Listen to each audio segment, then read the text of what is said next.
आपल्या सर्वांचे लाडके नेते आणि ज्यांच्या संकल्पनेतून खासदार सांस्कृतिक महोत्सवाची मेजवानी नागपूरकरांना आणि विदर्भातल्या सर्व जनतेला मिळते ते आदरणीय नितीनजी गडकरी, मंचावर उपस्थित आमचे दोन्ही सहकारी आमदार मंजुळाताई अमितजी, त्याचप्रमाणे राजेंद्र पुरोहितजी, यशपाल आर्यजी, पद्मेश गुप्ताजी, संजय गुप्ताजी, मंचावरील सर्व मान्यवर, आपल्या समितीचे सर्व सदस्य आणि उपस्थित सर्व भगिनी आणि बंधूंनो, मी माननीय नितीनजींचे मनापासून आभार मानतो की या खासदार सांस्कृतिक महोत्सवामुळे नागपूर आणि विदर्भाला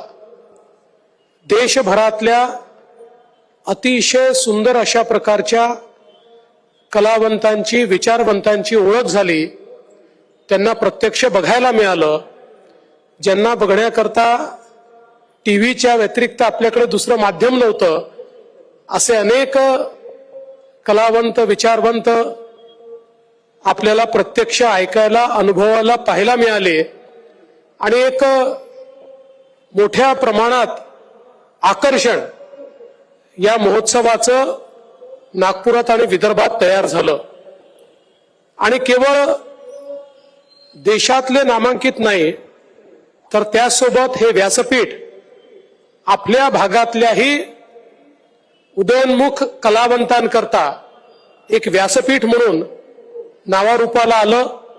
त्यांनाही आपल्या कलांची अभिव्यक्ती करण्याकरता एक दालन या माध्यमातून प्राप्त झालं. आणि आताच नितीनजींनी सांगितलं, वेगवेगळ्या प्रकारच्या सांस्कृतिक स्पर्धांच्या माध्यमातून नागपूरचं संपूर्ण सांस्कृतिक वातावरण ढवळून काढण्याचं काम या सांस्कृतिक महोत्सवामुळे होत आहे. आणि म्हणून तमाम नागपूरकरांच्या वतीने मी माननीय नितीनजींचे आणि या समितीचे अतिशय मनापासून आभार मानतो आणि अभिनंदन करतो. आणि आपणही सगळे टाळ्या वाजवून एकदा या समितीचं आणि नितीनजींचं मनापासून अभिनंदन करूया. मी मुख्यमंत्री झाल्यानंतर नागपुरातला माझा पहिला जाहीर कार्यक्रम हा खासदार सांस्कृतिक महोत्सवात होतोय, याचा मला विशेष आनंद आहे. आणि डॉक्टर कुमार बिस्वास यांच्यासारख्या एका कवी, लेखक, विचारवंत अशा प्रकारच्या व्यक्तिमत्वाच्या या कार्यक्रमाला उपस्थित मला राहता येत आहे. आणि निश्चितपणे प्रभू श्रीरामांचं, त्यांच्या जीवनाचं महत्व आजच्या परिस्थितीमध्ये आपल्याला ते ज्या प्रकारे समजावून सांगतात, मला असं वाटतं की निश्चितपणे आपण सगळे त्यामुळे मंत्रमुग्ध होतो.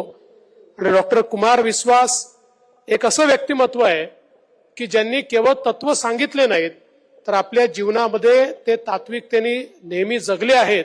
आणि म्हणूनच आज एक केवळ सिद्धहस्त कवी म्हणून नाही, तर आपल्या संपूर्ण सांस्कृतिक पुनरुत्थानाचे पुरोधा म्हणून त्यांच्याकडे पाहिलं जातं. अशा प्रकारचे डॉक्टर कुमार बिस्वास यांचं देखील आपल्या सगळ्यांच्या वतीनं मी अतिशय मनपूर्वक स्वागत करतो, त्यांचं अभिनंदन करतो. आणि अशाच प्रकारे खासदार सांस्कृतिक महोत्सवाची ही पर्वणी आपल्याला लाभतच राहावी, अशा प्रकारची या ठिकाणी नितीनजींना प्रार्थना करतो. ही जी आपली समिती आहे, अनिलजी सोले अध्यक्ष आहेत, आणि ही जी संपूर्ण समिती आहे, ही समिती रात्रंदिवस याच्याकरता काम करते, याचं आयोजन करते.